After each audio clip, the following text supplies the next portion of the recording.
The stars burned like distant embers against the black void, reflecting on the polished glass of the Empyrean's command deck. Admiral Karel Voss stood before the panoramic viewport, tail still, hands clasped behind his back. Below him, the human colony of Erebus 9 was dying. Whole continents glowed as orbital lances cut through the surface, turning oceans into plumes of vapor. The planet's screams came as static across the comms, a meaningless symphony of desperation. Voss exhaled through narrow nostrils. "Efficient," he murmured, his voice low and resonant. "They build cities as if they expect someone to burn them." His second, Captain Threx, offered a thin smile. "Primitive resilience, Admiral. They cling to their stones even when the fire reaches their bones." "They mistake stubbornness for honor," Voss replied. "One cannot reason with insects proud of their anthills." The bridge crew chuckled softly, a sound of obedience rather than amusement. They had been taught since hatchling years that conquest was nature's highest form of art. Humanity was merely the latest gallery piece. As the last orbital beam faded, sensors reported the planet's core destabilizing. Erebus 9 cracked like an egg. Voss turned away before it split. There was no pleasure in annihilation, only repetition. The Dominion expanded, world after world, yet every victory felt smaller. The humans were supposed to be a challenge, a final defiant species among the dust. Instead, they begged for mercy and died badly. Voss approached the central display, where the map of the frontier shimmered. Dozens of conquered systems blinked red. At the outer rim, a faint blue signal pulsed. Sol. He tapped the coordinates. "Another colony, Admiral?" Threx asked. "Perhaps their origin. Reports say it's called Earth." Threx made a dismissive click of his mandibles. "Symbolic, nothing more. Their command structure is broken." "Symbols have power," Voss said almost to himself. "Crush the symbol, and the rest will scatter." The order was given. The fleet adjusted course. Engines roared to life with the hollow beauty of inevitability. Hours bled into days across the cold, indifferent stars. Within the fleet's mess halls, soldiers boasted that they would mount human skulls on their banners.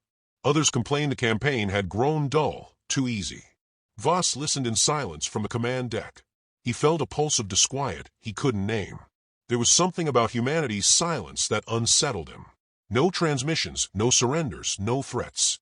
Just silence. When they crossed the heliopause into Sol system, the void felt strangely heavy. The usual background chatter of digital noise was gone, as if the entire region were muffled. The sun's light hit the Empyrean's hull in golden streams, but no satellites greeted them, no ships rose in defense. "Scans," Voss demanded. "Empty, Admiral. No orbital activity. No weapon signatures. Earth appears dormant." Dormant. The word scraped at his composure. He approached the viewport. The blue planet hung below, calm, cloud-swirled, serene. It did not look conquered. It looked waiting. A single object floated in lunar orbit, a metallic beacon, old and scarred, slowly rotating. It transmitted a repeating signal in hundreds of human dialects. The universal translator rendered the message aloud. "Do not approach. The seat is not yet filled." Voss's crest flared. "Some cult warning," he said. "Destroy it." The beam from the Empyrean's main cannon lanced out, precise and instant. The beacon shattered into dust. For a heartbeat, all seemed unchanged. Then the stars flickered. Every console on the bridge went dark. A deep vibration rolled through the hull. Crew shouted diagnostics, but their voices broke into static. The lights dimmed to a blood-red glow. "Status." Voss barked. "Navigation offline. Targeting offline. Systems rebooting with alien code." "Wait!" The officer's words twisted into a shriek as his screen filled with cascading human characters. Through the viewport, Earth glowed faintly at its poles, thin arcs of energy crawling across its surface like veins of light. The planet was waking. Voss watched frozen as the Empyrean sensors reactivated on their own. Data poured in, frequencies, encrypted pulses, something ancient and deliberate. The Dominion fleet's formation wavered, ships drifting out of sync. "Who is jamming us?" Threx demanded. Voss said nothing. He stared at the planet's reflection in the viewport. It no longer looked helpless. It looked aware. A whisper came through the comms in an old human tongue, translated automatically before anyone could stop it. "We see you." Silence followed. Threx swallowed hard. "Admiral orders." Voss's tail coiled slowly, a nervous gesture he hadn't made since cadet years. "Hold position," he said, voice tightening. "Something is wrong." Below them, Earth's clouds shifted in spirals, forming a vast pattern that no natural wind could make. The shape resembled an eye opening across the hemisphere. In that moment, Karel Voss understood that the hunt was over. They had found the cradle of the species they thought extinct, and the cradle was not empty. He whispered, barely audible. Perhaps the insects were waiting for the flame. The bridge lights pulsed once more, and the stars outside seemed to bend toward Earth, as if gravity itself had chosen a side. The silence returned, but now it carried weight. Something unseen had begun to move, and the mighty Dominion, the hunters of 1,000 worlds, felt the first breath of fear. Beneath the frozen crust of Antarctica, far below the abandoned ruins of what the Dominion believed were dead cities, a room stirred to life. A single tone resonated through the buried facility, low, precise, almost human in its patience. Commander Asha Korin raised her eyes from the holographic display before her as faint tremors rippled through the reinforced floor. She did not flinch. Her expression remained unreadable, composed as a marble statue lit by pale blue light. "Signal confirmed," said her aide, Lieutenant Darien Sol. "The Empyrean fired on the beacon." Asha nodded. "Then we proceed." Her voice was quiet, but carried the weight of inevitability. The command chamber around her was unlike the rest of the underground complex, smooth, metallic walls shaped more by algorithm than architecture. In the center stood an obsidian console covered in living symbols that changed with each heartbeat. Above it, the holographic image of Earth flickered, showing white arcs of energy crawling over the poles. The planet's defense lattice was waking from a century of sleep. Asha ran a finger across the display. "Project seat status." "Core AI responding," Darien said, sweat tracing a thin line down his temple. "Subroutines activating on every dormant satellite. Atmospheric layers charging. Signal integrity at 98%. She looked up at him, her tone unreadable. "And the Dominion fleet?" He hesitated, confused. "Their systems are collapsing. They're attempting manual control." "Good," Asha murmured. "Let them feel what helplessness tastes like." Darien glanced at her, uncertain if she was mocking them or herself. There was something unsettling about the way she spoke, calm, detached, yet shadowed by something older than duty. Asha walked toward the viewport that revealed the dark ice tunnels beyond. "A century of waiting," she said quietly. 8,000 simulations. And they still thought we were prey. Darien swallowed. "Ma'am, permission to ask, why didn't we strike first?" "Because we never wanted their war," she replied. "We wanted them to come to the table on their own. But they mistook silence for surrender." Her reflection on the glass looked almost alien, a pale face framed by dark braids, eyes like tempered glass. "Now," she said, "they will learn what patience builds." Above them, the network of orbiting satellites, the hidden lattice of Project Seat, came online one by one, their signals whispering through space like the slow inhalation of a sleeping giant. Each pulse reconnected to the Dominion's stolen technologies, exploiting the code humanity had seeded centuries ago when their systems first integrated galactic standards. The trap had not been constructed in months. It had been written into the galaxy's bones. Darien turned toward the main display. "Ma'am, we have a live feed from the Voth flagship." Asha gestured for him to open it. The hologram expanded, revealing Admiral Karel Voss amid chaos. Crew shouted in panic. Consoles flared with human code. Systems screamed as they rebooted under foreign command. For a brief second, Voss's gaze locked on the hidden transmission source. Asha studied his expression. Not hatred, not confusion, but something like dawning comprehension. "He sees it," she said softly. Darien frowned. "Sees what?" "The cost of arrogance." On the screen, Voss barked orders, but his voice was drowned beneath a sudden, human broadcast cutting across all frequencies. The voice was calm, female, synthetic. It spoke with perfect neutrality. "This territory is under quarantine. You are advised to withdraw." The Dominion fleet hesitated. Then one of their smaller ships opened fire, panicked.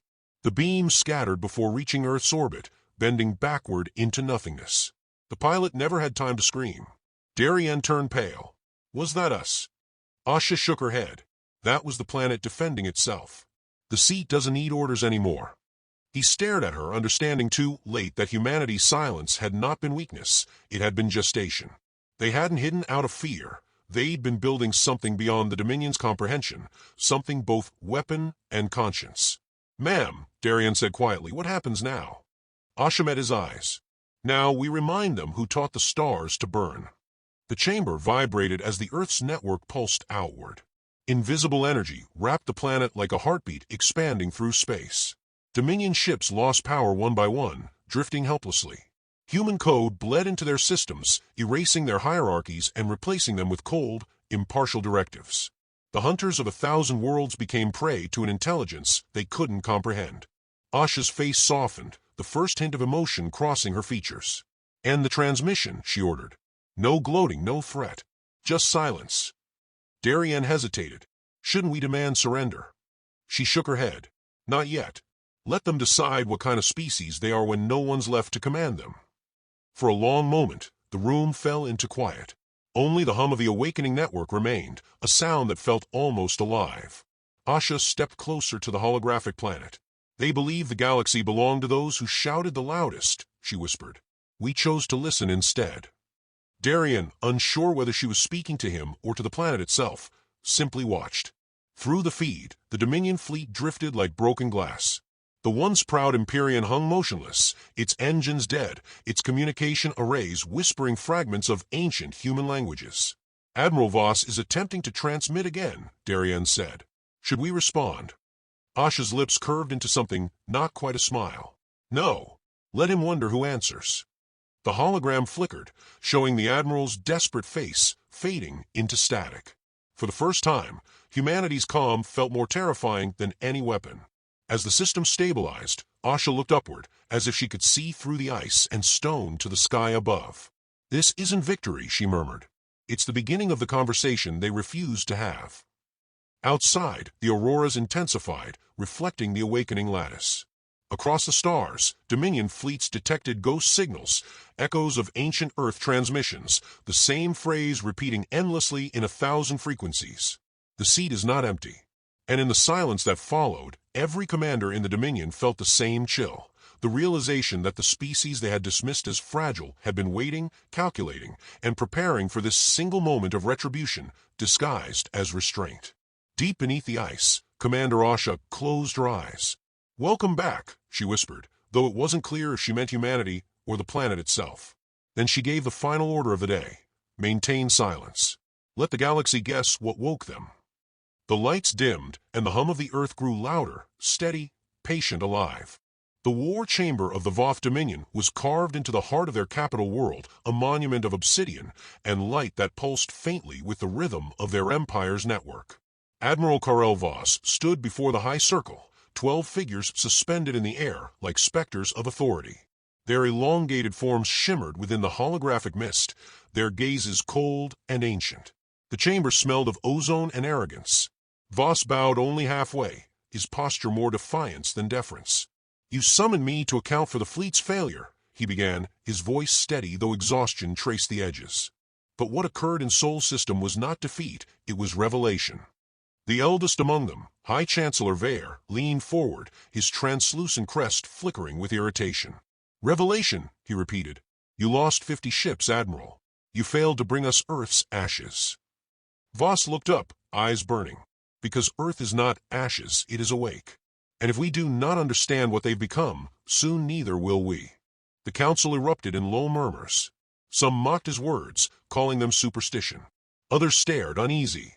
Voss touched his wrist, and the chamber lights dimmed as a projection filled the air, a compilation of human war history, extracted from captured archives.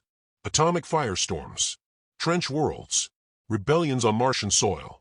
Each image burned like a memory of cruelty turned inward. "They have killed themselves more times than we have conquered others," Voss said quietly. "Every extinction self-inflicted, every rebirth deliberate." Silence spread like a disease. Even Vare's disdain faltered.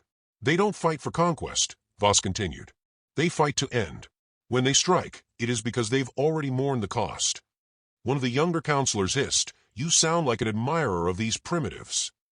Voss's tail lashed once, a restrained violence. "I admire survival. And I fear purpose. Humanity has both." The projection shifted, showing recent footage, the Imperium's fleet disabled in silence, Earth's defense lattice pulsing like a living heartbeat. Their technology moved through ours as if we were children, he said. Their restraint is not weakness. It's focus. Another voice rose from the shadows, Minister Saul, his tone sharp and impatient. Enough of this romanticism. Our fleets are rebuilding. We will strike again, burn their cradle completely this time. Their planet bleeds like any other. No, Voss said, his voice cutting across the room like a blade. If you strike now, you will not return. A wave of derision followed. Vair's voice boomed. You forget your place, Admiral. I remember it too well, Voss replied. My place was at the front, watching the void bend around a sleeping world that did not fight back, because it didn't have to. You mistake quiet for surrender, just as they wanted you to. The Council's glow flickered uneasily. Still, pride outweighed fear. Vair turned to the Assembly. Authorize the Purge fleet. We will not tremble before ghosts. The chamber's symbols burned red in affirmation. 50 more ships were ordered to depart at dawn. Voss stood motionless as the vote concluded. Only when the chamber emptied did he whisper, You've already signed our extinction. He walked from the hall in silence, the weight of inevitability pressing down like gravity. His adjutant, a young officer named Laura, followed him through the dim corridors. Admiral, they'll brand you a coward for opposing them. Then let them, Voss said. Better a living coward than a dead fool. Laura hesitated. What will you do? He paused before the docking bay doors. Warn them. Warn the humans. Warn whoever listens. Outside the capital, the Purge fleet ascended through the clouds, their engines blazing like comets. Voss watched them rise, knowing none would return. Their arrogance was absolute. The Dominion would learn too late that fear and reverence were not opposites, they were steps of the same descent. Far from the Voth capital, in the stillness beneath Antarctica's ice, Commander Asha Korin watched the Purge fleet's trajectory on a holographic sphere. Her expression did not change. Around her, officers waited for orders, the air thick with expectation. They've chosen annihilation, one murmured. Asha's reply was measured calm. No, they've chosen a lesson. The room dimmed as the Event Horizon Array came online, a halo of invisible energy encircling the planet. The first wave of Voth ships entered orbit, weapons charging. But no beam struck, no explosion followed. One by one, their engines faltered, their lights blinked out, and their ships dissolved into the void without a sound. Not destroyed, erased. Status? Asha asked. Her technicians hesitated, struggling to comprehend. Ma'am, they're gone. Completely. No debris, no signal, nothing. Asha nodded once. Good. Her reflection in the polished floor seemed older than her face, carved by choices heavier than victory. They will send another fleet, she said softly. They always do. Darien, standing at her side, shifted uneasily. Shouldn't we tell them it's over? She looked at him with a faint, distant sorrow. It's never over. Not for us. In orbit, the silence deepened. The void itself seemed to listen. Voss's transport ship, damaged and barely functional, slipped through a narrow wormhole, its engines flickering. He had escaped the capital before the Council's execution order reached him. The stars beyond Sol stretched wide, indifferent and endless. He sent a single message into the dark, to the species of Earth. I seek parley. On Earth, the transmission arrived. Asha's expression remained unreadable as she studied the alien face flickering on the screen. Admiral Karel Voss, she said, her voice steady. You were warned. Voss's face was weary, stripped of arrogance. I was, he admitted, and I listened too late.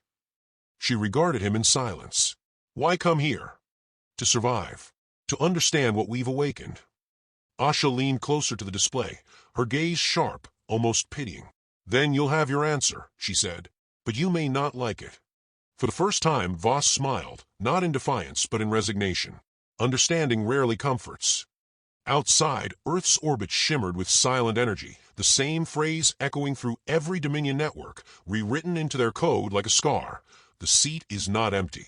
And for the first time in the Dominion's long, merciless history, they felt the meaning of the words that had haunted their victories, an empire realizing, too late, that its prey had been studying the predators all along. The stars trembled as if the void itself held its breath. From the dark folds of space, humanity's fleets emerged, silent, ordered, immaculate. No anthem, no declaration. Only movement, precise, deliberate, final. Admiral Karel Voss stood at the viewport of his repaired vessel, staring at the spectral armada appearing across the galaxy. The Dominion's long reign was ending, and the irony carved itself deep into his chest. The empire that had defined itself through domination was now defined by its fear. Earth's forces did not march, they unfolded. Wormholes bloomed like ghostly flowers, releasing squadrons that dispersed without sound. Each human craft was minimal, efficient, black as the space around them, their surfaces absorbing light like the night itself, had chosen sides. They didn't destroy, they disabled. Planets went dark as power grids failed. Fleets drifted lifeless, not burning, but silenced. There was no rage in this onslaught, only purpose. In the command chamber of the human flagship Horizon's wake, Commander Asha Korin watched the operation unfold with calm precision. Around her, officers executed orders with quiet certainty. Their faces reflected the soft light of tactical displays, constellations of consequence. Sector Theta secured, reported Darien. No resistance. Their ships are standing down. Asha didn't celebrate.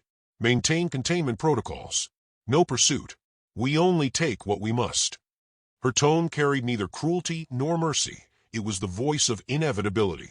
Outside, the Dominion's capital world flickered, communication networks collapsing under waves of reprogrammed code. On their surfaces, statues of victory began to fall, crushed not by bombs, but by the silent weight of truth. Voss's ship drifted through the ruins of his empire. Messages screamed through the channels, calls for retreat, pleas for negotiation, demands for vengeance, but none found leadership to answer. He had been the last voice of reason, and he had used it to warn those now buried in the ashes of their arrogance. He wondered if this was what the humans had wanted, to make the powerful feel small, to turn gods into ghosts. Transmission from Earth Command, his officer reported. Voss straightened, exhaustion pressing against his bones. Patch it through. Asha's face appeared, projected in pale light. Her gaze was steady, neither friendly nor hostile. Admiral Voss, she said, your world has fallen silent. I see that, he answered quietly. So this is victory. This is correction, she said. The word hit harder than any weapon. He studied her expression, the stillness of it, the precision. She was not triumphant. She was burdened. You could have destroyed us, he said. Destruction was never the goal, she replied. You mistook our silence for weakness. You thought patience meant submission. We only wanted peace, but peace is never taken seriously until it carries a threat. Voss's crest lowered in shame. You've become what we once were. Her eyes narrowed. No, we've become what you feared you never could be, accountable. On the Dominion's capital, the once mighty High Circle gathered in panic, trapped beneath their crumbling citadel. Human drones hovered in orbit, transmitting a single ultimatum. Cease aggression. Disarm. Await restructuring. No rhetoric, no ceremony. The empire that had enslaved half a galaxy was undone by silence and logic. Asha turned from the transmission feed and gestured to Darien. Open a direct channel to the Dominion's surviving leadership. Send coordinates for peace arbitration. He hesitated. Ma'am, they won't trust it. They don't need to, she replied. They only need to listen. The Horizon's wake descended into the Dominion's atmosphere, passing through smoke and shattered skylines. Cities that once glittered with conquest now burned in quiet resignation. When Asha stepped onto the landing platform, escorted by unarmed guards, Voss was already waiting. He had surrendered before she even arrived. You came in person, he said, almost in disbelief. Someone has to face the end properly, she answered. They walked together through the ruins toward the former council chamber. The air smelled of metal and regret. Voss spoke without looking at her. Your restraint frightens me more than your weapons. It should, Asha said softly, because it means we've learned. Inside, remnants of the High Circle awaited judgment, once immortal voices, now reduced to trembling flesh. Asha stood before them, her presence commanding without force. You stand at the edge of extinction, she said. Not because we demanded it, but because you refused to believe there was another way. Surrender and live. Resist, and history will forget you. Vare, the last chancellor, spat bitter words. You think you can govern a galaxy through mercy? Mercy is weakness. Asha regarded him coolly. Then perhaps that's why we survived it, and you didn't. She turned to Voss. You understand what comes next. He bowed his head. You'll rule us. No, she said. We'll guide you for as long as necessary. After that, what you become is your choice. He lifted his eyes to hers, seeing in them not dominance, but a quiet, haunting sorrow. And me. You'll serve as governor of what remains, she said. Keep them alive. Help them learn. Voss hesitated. And if I refuse? Then your species will have no one left who remembers why it fell. He looked away, his throat tightening. You're giving me mercy. I'm giving you responsibility, she said.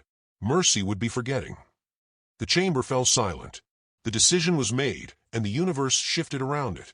Humanity had not conquered. The galaxy had simply changed alignment. When the meeting ended, Asha walked alone to the edge of the ruined balcony overlooking the Dominion capital. The horizon glowed faintly with the fires of renewal. Above, the sky shimmered with the faint threads of wormhole light, fleets withdrawing, missions complete. Humanity had done what none before them could. They had claimed Dominion without becoming monsters. Darienne's voice came through her comm, all systems secured. The network stabilizing. Orders, Commander. Asha watched the stars. Stand down. Maintain peace patrols. No celebrations. Understood, he replied. And Earth, ma'am. Her gaze softened. Still empty. The words carried more weight than the silence that followed. Humanity had reclaimed its place among the stars, but no one had yet dared to sit on the throne they'd built. They were not conquerors, not yet rulers, only stewards of a balance too delicate to name. Voss approached quietly from behind. Why keep it empty, he asked. She didn't turn. Because we haven't earned it. He nodded slowly, a grim smile tugging at his lips. Perhaps that's why you did. Asha looked up at the starlit sky, her voice barely a whisper. Earth waited for acceptance. It never came, so we stopped asking. The wind shifted, carrying with it the smell of smoke and rebirth. Far above, the stars bent subtly toward Earth, as though the galaxy itself acknowledged the new center it had been forced to orbit.